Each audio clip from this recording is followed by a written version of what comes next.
What's up, guys? Welcome to last week in the NFL, Week 9. It is our Week 9 recap. We both had another pretty good week with our picks. I'm not complaining. Obviously, can't do as good as last week almost, but that was rough. this week I went 10-4 and you went 9-5. So once again, not bad. I'm up by one game overall, and we both are getting like 63% of the games right now. So no complaints with that. Obviously, you made them all at the beginning of the year, so I'm feeling really good about that. Yeah, exactly. I'm just a little pissed off that you just passed me in the overall. I think it's the first time this year. Yeah, it is. So I'm not very happy about that. Officially in the lead, but this week we only had 3 games different, and I went 2-1. So obviously, so I had a better record. I got the Steelers right, believed in my guys, and then I also got the Ravens right, which I contradicted myself on the show anyway. You'll see later because I bet on the Patriots, but whatever, I'll take that. And then you picked the Panthers to beat the Titans, and they did. Not bad. I'm not really surprised the way any of these 3 games went. As I said, the Patriot-Raven game I was pretty back and forth on, but I didn't think they were going to look that dominant. No, I definitely didn't think they were going to win by 17. Yeah, I was thinking maybe a 3-point close win or something like that, but Ravens look good, but we'll get to them later. Yeah. My first game that went as expected actually was that Steelers-Colts game, and I just kind of can't believe we won it. Yeah. As soon as Vinatieri's kick sailed 20 feet to the left, I was texting people. I said, ugly but huge win, and I feel like that holds true. They let Brian Hoyer throw 2 TDs on him. They couldn't. They kicked like 3 field goals off of turnovers. Couldn't score a touchdown to save their life. Nope. And they wasted 2 timeouts at the end by challenging PIs that the refs were never going to overturn, just because they don't like overturning PIs. That's pointless. So the Steelers probably should have lost. Jacoby Brissett being hurt obviously helped out. But huge difference between 3-5 and 4-4. Oh, for sure. Your season's definitely not over. Yeah. So now we're firmly in the race again. If the Ravens obviously would have lost to the Patriots, we would have only been 1 game back in the North. But now we're 2. So the North's still a possibility, but I'm more thinking hopefully a wild card. But hopefully Jacoby Brissett's back next week because he's been playing really good for the Colts, and I like the way that team's going. And that would suck if he was out for a while. Oh, for sure. It doesn't sound like it'd be too bad. And then just Vinatieri's been having an off year this year. Yeah, that makes me more worried for the Colts long term than anything too. Even the ones that he made, it was just like. Yeah. It just didn't look good coming off his foot. Yeah. And wobbly and give him some credit because for the game winner, those laces were facing his foot. I agree. I think the holder spun the laces to him. I'm not really sure what that was, but kickers hate that stuff. So they can't stand it. As I said, lucky win. Minka Fitzpatrick also 96-yard pick 6, huge turning point. Love that trade more and more every day. Oh, great move on your Their first-round pick keeps getting, worse or better depending on who you are. You know what I mean? But for the Dolphins, it's getting worse. If it's Steelers, it's getting better. But I'm feeling good about the Steelers. Yeah. I feel like they're back kind of. They play the Rams this week, so I don't want to get too excited. But yeah. I'm feeling good. Moving on to my game that went as expected, I had the Bills and the Redskins. The Bills won 24-9. Dwayne Haskins made his first start this Sunday, official start at least. Starting from the first snap. I think he still didn't play very well, a little inaccurate at times, and just making rookie mistakes. But he didn't turn the ball over, which has been huge for him. Yeah, gigantic. Because that is, he's been averaging like 2-3 turnovers a game, which is not good. Adrian Peterson was able to bring back the clock a little bit and ran for like 108. No touchdowns though. And that's 2 straight weeks the Bills have been kind of gashed on the ground. Yeah. They obviously won this game, but definitely something to take note of. Oh, for sure. And the rookie Devin Singletary for the Bills had a really good day, 95 rushing yards and a touchdown. Josh Allen was all right, 160 and a touchdown through the air. And then he added another one on the ground. So I think the Bills are still pretty good. I still really like their defense. Me too. But being behind the Patriots, we'll have to see what happens with that. Yeah, and I was kind of thinking when I was talking about the Steelers Colts.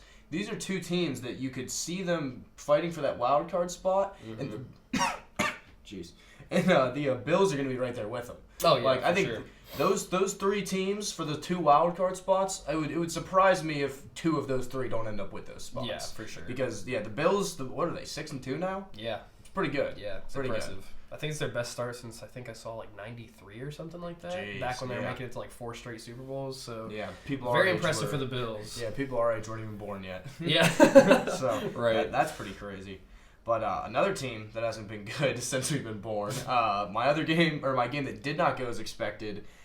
Browns 19, Broncos 24, and geez, Cleveland. Yeah. Jeez, I mean, I think we'll talk about this next week when we go over our teams that are done. But I think Cleveland's pretty done. Yeah. I mean, jeez, like I thought they were a little overhyped coming into the year. Oh, for sure. But I thought it was kind of almost like a little bit warranted hype, but. Just they are the furthest thing from what people thought they were. Oh yeah, they're definitely one of those teams that looked fantastic on paper and then just can't get it done.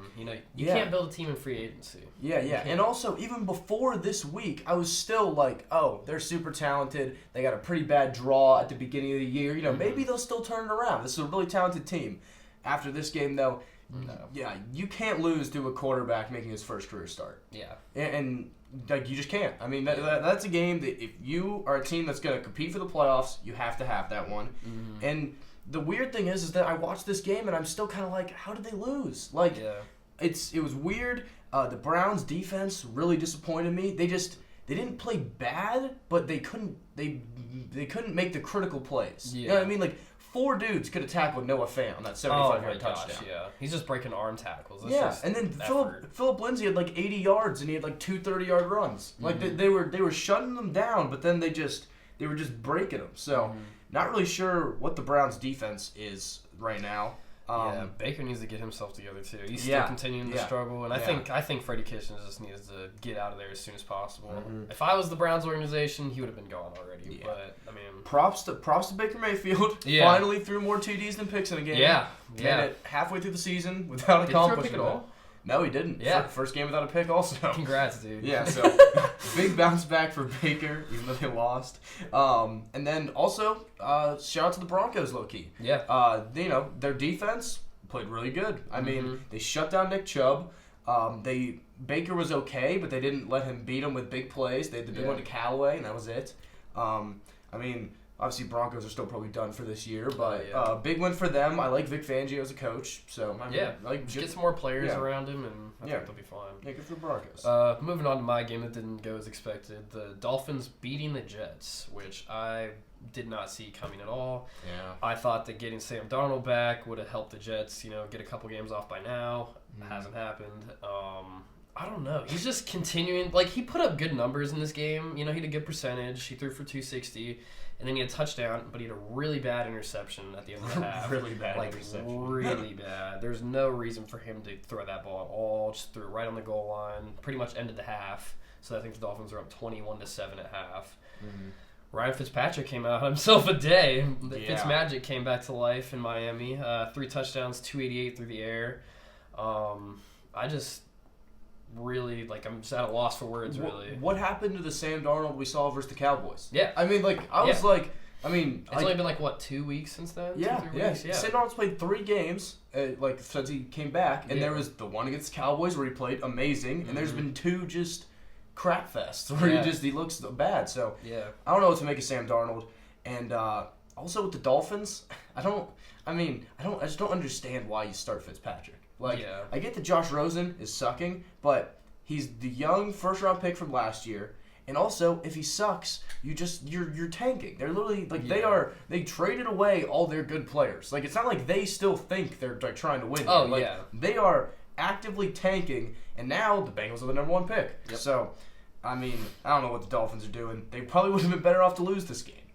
And the Jets are honestly, if I was a Jets fan, I might be happy we lost. Yeah. Think about it. At this point, yeah. Lost season, and now you have you're going to have the Dolphins have a tiebreaker over you. So good for the Jets. Maybe they'll get Chase Young right in front of the Dolphins, and it'll work out. But dude, if the Dolphins dropped the 3rd or 4th pick somehow, that's so bad. That was, and as I said, Fitzpatrick's going to probably retire next year. So anything that he does is just it's lost. There's it doesn't do any good for you. So I don't know.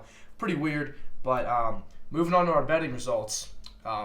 Actually, I bet on the Jets. That wasn't one of my betting picks, but geez, I was pretty mad about that one. But the ones that I did pick, I also went 0-2. So, not a good week betting in general for me.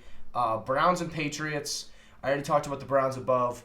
Don't know what's wrong with them. They suck. Freddie Kitchens on the hot seat. Oh, very hot. That's it.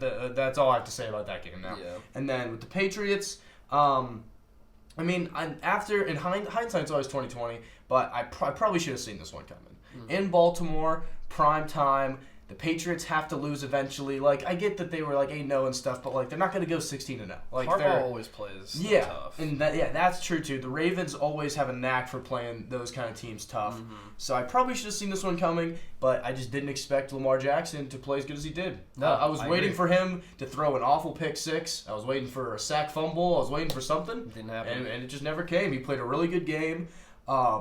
He's just a game breaker. Really. Yeah. I'm not sold on him as a complete passer yet, but as a elite playmaker, you have to create your own game plan for him.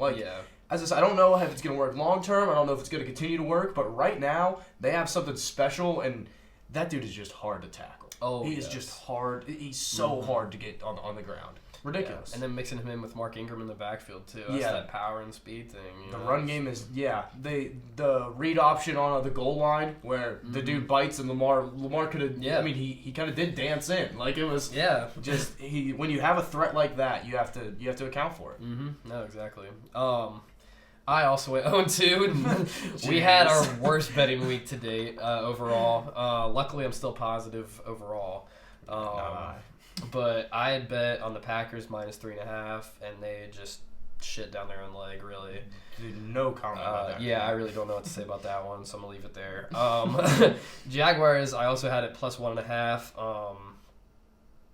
I mean, Garner just played horrible, so also don't really know what else to say outside of that. He just played really bad. They couldn't move the ball, and the Texans weren't having problems moving the ball at all. So yeah, I mean, the only upside here for you is that at about halftime of both of the games, you could probably just kill all your hope. Yeah, you know what exactly. I mean? It's not like you had some bad beats. Yeah, just stop worrying about it. Yeah, just pretty much just all right, well, that one. Yep. Wrong about that game. Rebound next week.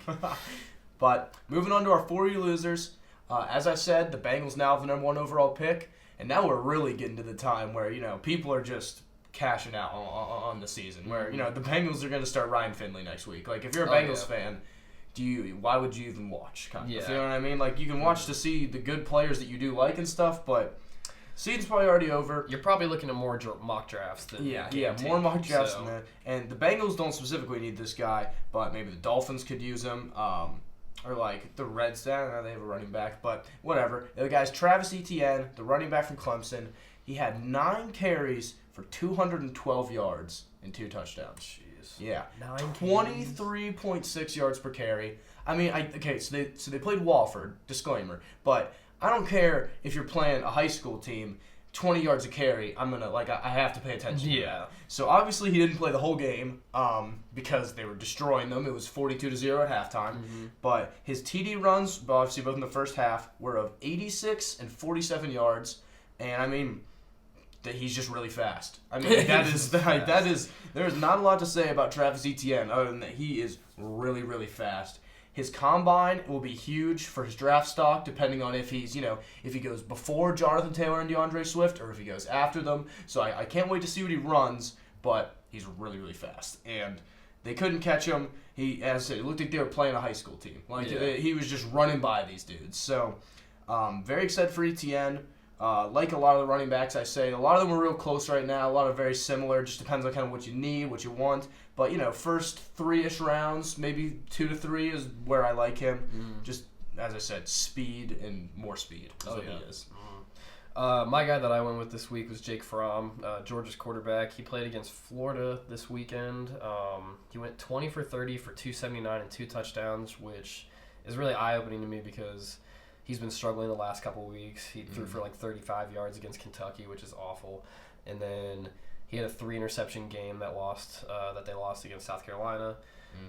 Even though he put up a bunch of yards, he didn't throw for a good percentage and turn the ball over a lot. So he's kind of been dropping in my eyes, but I think with this rebound of a game against a really good Florida defense and a really good defensive line, these guys love to boast that they're DBU and all this stuff, and he just torched them. So I think that he's not as high as I would have liked him at the beginning of the year, but I think he's a really good game manager.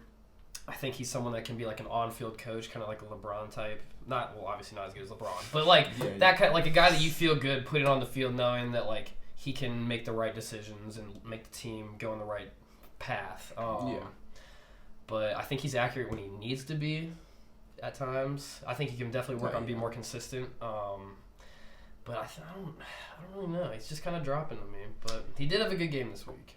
Yeah, he was good this week, and my main thing about it is that he didn't play Wofford like Clemson. He played top six team in the country. Mm-hmm. Florida, has kind of been known for that defense this year, and he went in. He had a really good game, and he got the win. Mm-hmm. So that's all you can. And he went into a hostile environment too. No, he did. I mean, it was a neutral site game. Yeah, but I mean, it's still in the heart of Florida. So it's gonna be mostly Florida. Yeah, pretty impressive. Yeah, and I think a big thing for him just getting back on track is obviously the combine coming up, and then just playing well against these good teams because they're in first in the SEC East right now, which is pretty much just Florida and Georgia over there.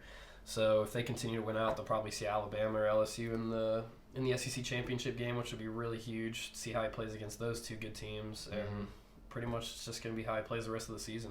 Yeah, saving his stock. Yeah, I could completely agree. He has the chance to go early round one with the rest of the quarterbacks. Yep. But with that, guys, that's going to be our show.